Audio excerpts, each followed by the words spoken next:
Salut les voyageurs! Aujourd'hui on se retrouve pour une vidéo review du chapitre 985 qui nous aura fait passer par toutes sortes d'émotions. Un chapitre qui nous a cloué le bec et qui mérite analyse et théorie. Mais avant de commencer cette vidéo, toi cher voyageur qui passe par là, je te vois, abonne-toi pour faire partie de l'aventure Lookpose. Et surtout, si la vidéo t'a plu, lâche un gros pouce bleu avec ton acquis du liking pour me montrer ta puissance. C'est juste fou, on est bientôt 19 000 sur la chaîne alors que vendredi passé je vous disais qu'on avait atteint le palier des 18K. Je compte sur vous, on est bientôt aux 20K, c'est juste magique. D'ailleurs, rejoignez-moi sur Instagram. On est encore très peu là-bas, mais promis, dès qu'on atteint les 10K sur Instagram, je ferai une FAQ et vous savez que je tiens mes promesses. Ce chapitre était fou en surprise, mais il n'était pas l'un des meilleurs chapitres de One Piece pour autant. Cependant, il nous a quand même cloué le bec et nous a fait nous questionner sur le futur de l'arc. Un futur qu'on essaye déjà d'imaginer depuis le début de l'arc, mais qui est encore plus chamboulé avec l'annonce de l'alliance Kaido Big Mom et la mort d'Orochi. Est-ce que cet arc se verra coupé en plusieurs parties et en plusieurs guerres? L'heure est aux retrouvailles de Luffy face aux Yonko, et il est plus que certain qu'il n'est pas de taille face à eux à l'heure actuelle. Une idée que j'avais déjà émise, c'était de tout simplement saisir la capitale des fleurs pour y siéger, ainsi les combats seraient à leur avantage car ils pourront couler des flottes de navires prenant la route depuis Onigashima vers Wano Kuni. Un plan qui selon moi était le meilleur à adopté étant donné qu'il s'agissait d'une stratégie de guerre que Denjiro, Kyoshiro le somnolent, aurait pu mettre en place avec son titre de chien du shogun. Une idée à ne pas totalement jeter qui peut pourquoi pas être remaniée après une première défaite de l'Alliance. Ce qui est certain, c'est que des combats auront bel et bien lieu en ce jour, le jour de la pleine lune donnant une force impressionnante aux Minks, à savoir le Sulong. Le plan des fourreaux se basait également sur ce point important qui leur permet d'augmenter leur force d'une manière considérable. Un jour unique sur un mois qu'ils devaient utiliser en leur faveur. Malheureusement, je doute fortement que le reste de l'arc ne se passe que sur cette journée et soirée, et que la guerre ne s'éternise pas plus. On ne parle pas ici de battre un simple ennemi, mais deux Yonko, sachant qu'on peut prendre l'exemple où Roger et Barbe Blanche, qui étaient de force égale, se sont battus 5 jours et 5 nuits avant d'arrêter leur combat à une issue neutre, ou encore comme ce fut le cas de Ace et de Jinbei. Des pirates puissants qui avaient en face d'eux des adversaires de taille, rallongeant leur combat. Il est donc impossible de penser que Luffy et l'Alliance pourra vaincre ses ennemis sur un jour et une nuit. De ce fait, même si ce n'est pas ce que je pensais pour cet arc, je pense qu'il y aura une défaite de l'Alliance ou du moins une fuite. Un peu comme l'ont fait les Mugiwara face à Kizaru à Chapondi. Bien évidemment, pour y revenir, ils ont pris 2 ans. Une chose qui ne se fera pas ici, bien sûr, étant donné qu'il ne peut pas y avoir d'ellipse pour la simple et bonne raison qu'Oden Kozuki l'a dit lui-même, la grande guerre se produira dans 20 ans. On est en plein dans la 20e année après sa mort, il ne peut donc pas y avoir d'ellipse avec des entraînements, sachant que si Oda fait ça, il est impensable d'espérer détrôner Kaido et Big Mom qui se sont installés sur le trône. Ici, en l'occurrence, il ne faut laisser aucun répit Yonko, ou du moins les vaincre avant qu'ils ne veuillent mettre leur plan en exécution. Un plan qui, une fois mis en marche, ne pourra plus être arrêté. Garp lui-même l'a dit, si les Rocks venaient à se reconstruire, sachant pertinemment que les 2 survivants des Rocks sont Kaido et Big Mom, même la marine ne pourrait rien faire face à eux. Une sorte d'avertissement prouvant que l'alliance Kaido-Big Mom peut chambouler l'équilibre et tout faire basculer de leur côté. Pour ceux qui voudraient avancer le fait que quand Garp parlait du retour des Rocks, il ne parlait pas d'une alliance entre Kaido et Big Mom, eh bien je vous invite à relire le chapitre 957 où Fujitora parle d'un retour des Rocks quand Akainu lui annonce l'alliance entre Big Mom et Kaido. Akainu lui-même qualifie ça d'une catastrophe parce qu'il est réaliste. De ce fait, l'alliance doit préparer un vrai plan d'attaque, le raid n'étant pas le plan parfait pour faire face à 2 Yonko et leur équipage. Certes, l'équipage de Big Mom n'est pas encore présent, mais il ne risquerait pas de tarder et même sans eux, la balance est du côté des ennemis en termes de force, de nombre et d'une potentielle victoire. Remettons les choses dans leur contexte et à leur place. Du côté de l'alliance ennemie, on retrouve donc Kaido et son équipage, Big Mom et son équipage, les Tobiropo accompagnés pour certains de leur équipage, les Numbers,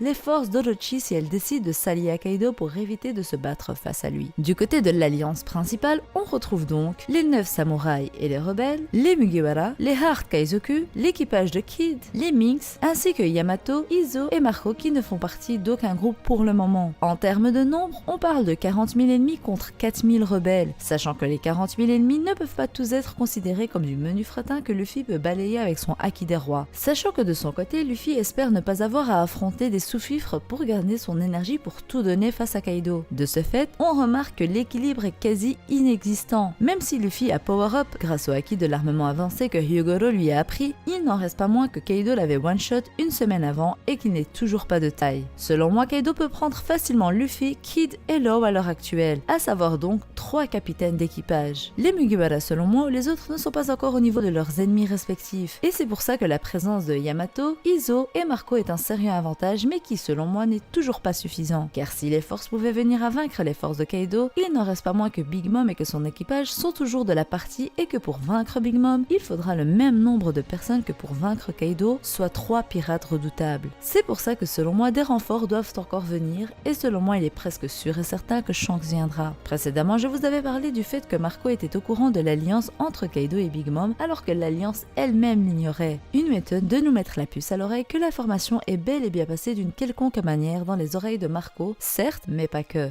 Et j'ai envie de dire, pourquoi est-ce que ce ne serait pas là l'information que le gouvernement mondial a demandé à Big News, soit Morgans, de ne pas publier? Je vous le rappelle, Morgans a été menacé par un agent du CP0 de ne pas publier une information que le gouvernement mondial voulait garder confidentielle. Et selon moi, depuis que Marco est entré en scène, il s'agirait des nouvelles concernant l'alliance de Big Mom et de Kaido. Une annonce qui serait arrivée en même temps que l'annonce concernant la dissolution des Shichibukai, ainsi qu'une nouvelle concernant Sabo. Une nouvelle qui va chambouler le monde entier et qui va faire que Shanks et son équipage vont se diriger vers Wano Kuni et que Teach également. Je n'étais pas partisante pour la venue de Teach, non pas qu'elle soit incohérente, bien au contraire, mais je ne voulais pas que ce dernier vienne et que ça fasse un parallèle trop important avec l'arc de Marineford. Seulement maintenant que les deux Yonko ont clairement partagé leur ambition de créer l'empire de la piraterie à Wano Kuni et de trouver le One Piece, Barbe Noire et Shanks ne peuvent pas rester sans rien faire. Il vaut mieux les vaincre avant qu'ils ne mettent en route leur plan comme je vous l'ai dit plus tôt. Cependant, le fait que ce soit indiqué dans le journal alors qu'aucune information n'est censée sortir du pays est un peu plus compliqué à mettre en place. Étant donné que les news sont données au début du chapitre 956 et que c'est à la fin de celui-ci que X-Drake informe Koby de l'alliance entre les deux Yonko. Mais après, cela n'est pas paradoxal pour autant, car Morgan c'est un membre du monde de la pègre tout comme les Kaido. Donc il est possible que Kaido et Big Mom avaient planifié d'informer les gens de la pègre pour que l'information fuite et qu'ils puissent instaurer la peur dans le monde. Un monde de peur et de violence comme le voulaient Kaido et Big Mom, sachant qu'eux-mêmes le disent, l'existence des armes antiques provoquera peur et guerre dans le monde et c'est ce qu'ils veulent exactement. Ainsi la nouvelle pourrait concerner l'alliance de Big Mom et Kaido, mais pas que. Cette nouvelle pourrait même parler de leur quête aux armes antiques et au One Piece, ce serait donc pour ça que dans le chapitre 956, les gens sont si effrayés. Ils n'étaient pas effrayés à cause de la nouvelle concernant Sabo, mais bien concernant l'alliance des derniers Rocks. Seulement pour l'arrivée de Teach, c'est un peu complexe étant donné qu'il dit « Je ne laisserai pas la marine mettre la main dessus ». Parlerait-il du fruit de Sabo, le Mera Mera no Mi, ou parlerait-il des armes antiques que la marine va essayer de trouver avant les pirates pour qu'elles ne soient pas utilisées à mauvais escient? Plus que tout, Robin est en danger. Pour trouver le One Piece, il faut atteindre Loftel et pour ce faire, il est obligatoire de passer par la lecture des 4 rots de poneglyphes afin de trouver le 13 essai par Roger. Une lecture de poneglyphes que seul Robin peut actuellement faire. En effet, Pudding aussi a cette capacité qui sommeille en elle vu qu'elle est de la tribu des 3 yeux, mais comme je l'ai dit, cette capacité sommeille et elle ne s'est toujours pas éveillée vu le sang mêlé de Pudding. De ce fait, je ne pense pas que cette dernière va éveiller son pouvoir et pouvoir lire les poneglyphes comme le fait Robin. Comme Inuarashi l'a dit, Robin est la clé et elle sera convoitée de tous les côtés. Et c'est là qu'interviendront les Mugiwara qui devront la protéger. Une partie du manga qui n'était pas anodine et à ne pas négliger. S'il s'avère que quelqu'un d'autre, comme par exemple Pudding, a éveillé une capacité pour la lecture des poneglyphes, cet avertissement d'Inuarashi n'aura pas servi à grand chose et le personnage de Robin perdra de sa rareté. Je préfère donc que cette dernière soit la seule à pouvoir lire les poneglyphes, même si ça revient à dire qu'elle sera une cible pour les Yonko. Bref, tout ça pour dire que l'alliance est dans le pétrin et que si Shanks ne vient pas, il faudrait alors que l'alliance Big Mom Kaido soit rompue. Et j'en ai déjà parlé dans une vidéo complète dédiée à la trahison de Big Mom, mais selon moi, oui, il se peut que l'un des deux empereurs décide de trahir l'autre. Après tout, seule une personne peut régner sur les mers et devenir seigneur des pirates. Même si les deux affirment vouloir trouver le One Piece ensemble, on ne peut pas être certain de leur démarche alors que chacun a créé son empire pendant les 30 dernières années. De son côté, selon moi, Yamato rejoindra l'équipage des Mugiwara et justement, Luffy la libérera de ses menottes pour qu'elle puisse quitter Onigashima et aller avec eux à Wano Kuni après leur fuite. Parce que oui, ce n'est pas encore très clair, mais Yamato parlait de ne pas pouvoir quitter l'île, mais on ne sait pas si elle parlait d'Onigashima ou de Wano Kuni. Sachant qu'Onigashima est une île également, donc il serait plus probable qu'elle parle d'Onigashima, mais cela voudrait dire que Ace a été mettre les pieds sur Onigashima. Un élément qui casse un peu la théorie selon laquelle Ace pensait que Yamato était réellement Oden et qu'il aurait dit à Barbe Blanche qu'Oden était en vie. D'ailleurs, même comme ça, ce serait difficile à avaler pour Newgate qui savait très bien que Kaido siégeait à Onigashima. Lui qui connaissait si bien Oden qui était comme son frère devait savoir qu'il n'était pas possible pour Oden Kozuki qui aime tant son pays de laisser Kaido, un pirate, siéger sur une partie de son territoire avec son équipage.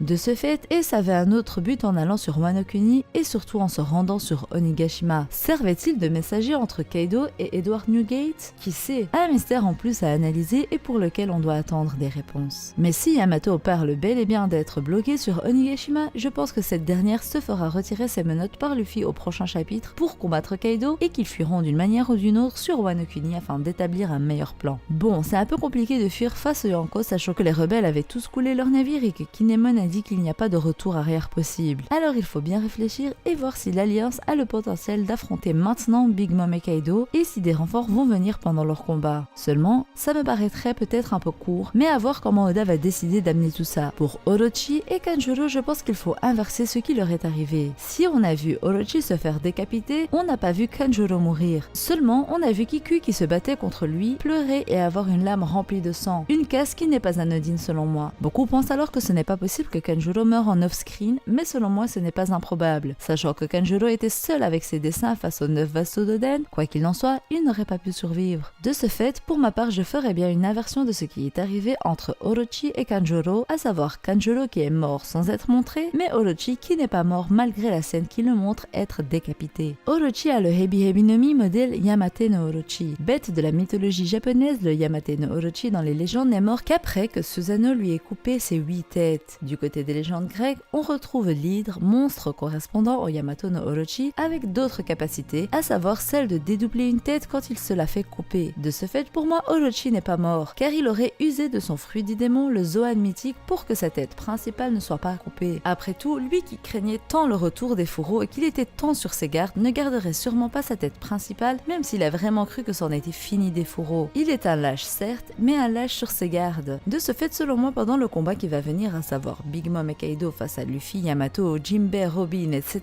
Orochi s'enfuira pendant que l'esprit de Kaido est ailleurs. Car oui, je vous le rappelle, mais dans le chapitre 985, Yamato et Luffy sont tombés des combles du château et se sont fait repérer. Voilà, c'était tout pour cette vidéo, une vidéo assez détendue où j'ai voulu parler après ce qu'on a vécu en lisant le dernier chapitre, ce à quoi je m'attends, ce que je veux qu'il se passe et ce qu'il va se passer selon moi. J'espère que la vidéo vous aura plu et si c'est le cas, je compte sur vous pour la liker avec votre haki du likement. Et n'oubliez pas de vous entraîner pour le haki de l'observation en activant la cloche. Sur ce, je vous dis à la prochaine et d'ici là, portez-vous bien, bye.